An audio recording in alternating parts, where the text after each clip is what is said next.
ये बात तब की है जब मैं करीब 13 साल का था और अपनी गर्मियों की छुट्टियां बनाने अपनी बुआ जी के घर में गया था।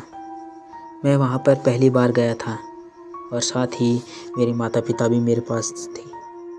मैं और मेरे मम्मी पापा और वहाँ के सभी सदस्य एक बरामदे में बैठकर अपनी अपनी बातें कह रही थी, लेकिन मैं दाईं तरफ खिड़की से एक बंगले को देख रहा था। वो बंगला अजीब तरह का था। ऐसा अजीब बंगला मैंने पहली बार देखा था, जिसके आसपास कोई घर नहीं था। मैं उस घर को देखते देखते इतना डूब गया था कि मेरे माता पिता क्या बातें कर रहे हैं मुझे पता ही नहीं चला। इतने में मेरे पापा ने मेरे कंधे पर हाथ रखा और कहे, अरे क्या कर रहे हो राहुल, क्या हुआ, कहाँ खोए हुए हो? कुछ नहीं पापा, मैं तो बस आप सभी की बातें सुना था, मैंने हड़बड़ाते हुए कहा।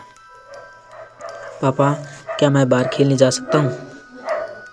हाँ, तुम अपनी गली में खेल सकते हो, मगर याद रहे तुम्हें उस दाईं तरफ बनी हवेली में नहीं जाना है। मैंने हाँ में अपना सिर हिलाया।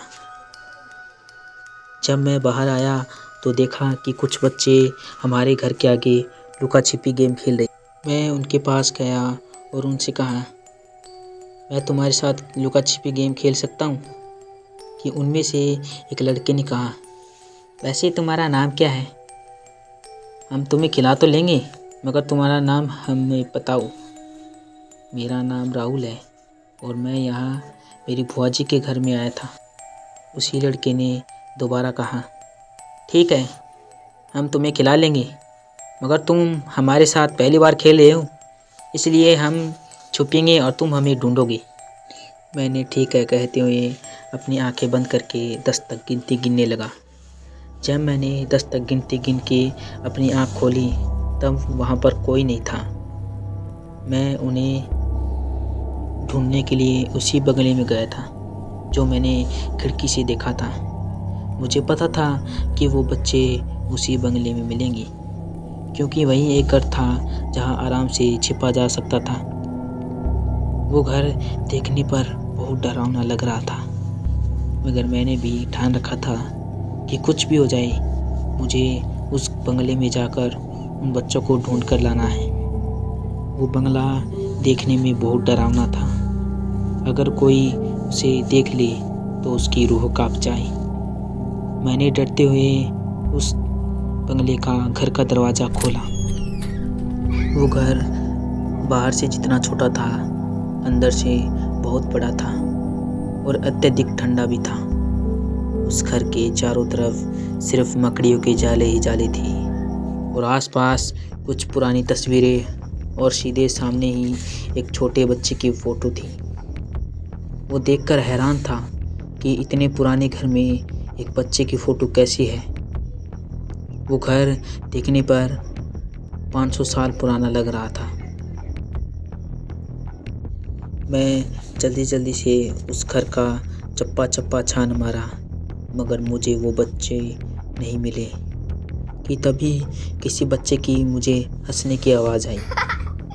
मुझे उस घर का हर एक कोना याद है।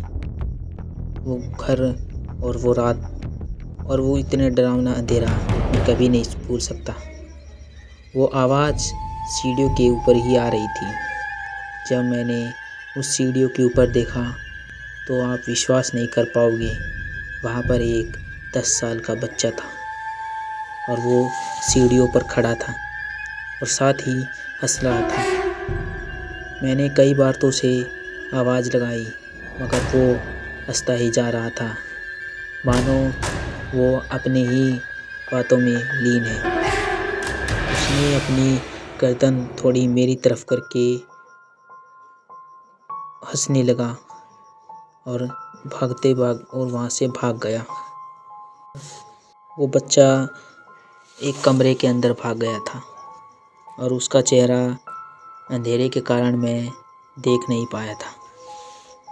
क्या है उस भूतिया हवेली का राज, और कौन था वो बच्चा जो मेरी तरफ देखकर भाग गया? सुनाऊंगा आगे की कहानी। अगर आपको हमारी कहानी अच्छी लगी तो इसे एक लाइक करें और हमारी कहानियाँ सुनते रहने के लिए हमारा YouTube चैनल ज़रूर सब्सक्राइब करें।